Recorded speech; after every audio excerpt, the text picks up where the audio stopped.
Welcome to my channel Sesi Tales. ఇవాళ మనము పెసరపప్పు ఎలా చేయాలో చూసేద్దాం రండి. ఫస్ట్ అయితే పెసరపప్పు తీసుకొని వేయించుకోవాలండి, పచ్చివాసన పోయే వరకు. కొంచెం అది వేగిన తర్వాత మనము ఒకసారి వాష్ చేసుకొని మీకు ఎంత థిక్నెస్లో కావాలో ఆ పప్పు దాని ప్రకారం క్వాంటిటీతో వాటర్ వేసుకోవాలి. కట్ చేసుకున్న ఆనియన్స్, మిరపకాయలు, టొమాటోస్ వేసేసుకోవాలి. అలాగే కొంచెం పసుపు, కొంచెం కారం కూడా వేసుకోవాలి. ఇలా దీన్ని ఉడికించుకోవాలి.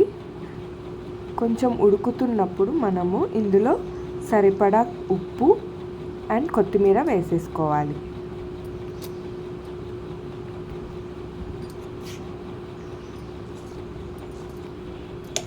ఇది పూర్తిగా ఉడికేలోపు మనం పక్కన తాలింపు వేసేసుకుందాం.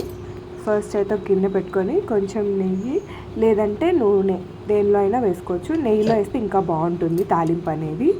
సో కొంచెం నెయ్యి వేసుకోవాలి. అలాగే దంచుకున్న వెల్లుల్లి వేసేసుకోవాలి. డ్రై చిల్లీస్ కూడా వేసుకోవాలి. కొన్ని ఆవాలు వేసుకోవాలి. అలాగే కొన్ని జీలకర్ర కూడా వేసుకోవాలి. కొంచెం ఇంగు వేసుకోవాలి. కరివేపాకు వేసేసుకోవాలి.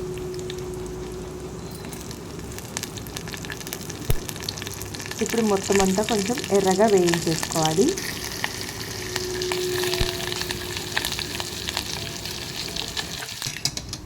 ఇలా ఎర్రగా వేయించుకున్న దాన్ని ఉడికిపోయిన పప్పులో పైనుంచి వేసేసుకోవాలి. అంతే, ఒక 2 minutes అలా ఉంచేసి కొంచెం మరగగానే పొయ్యి కట్టేసి కొత్తిమీర వేసేసుకొని దించేసుకోవటమే. అంతే అండి, వేడివేడిగా పెసరపప్పు రెడీ. మీరు కూడా ట్రై చేసి టేస్ట్ చేసి ఎలా ఉందో కామెంట్ చేయండి. Don't forget to like, share, subscribe to Sesi Tales. Thank you.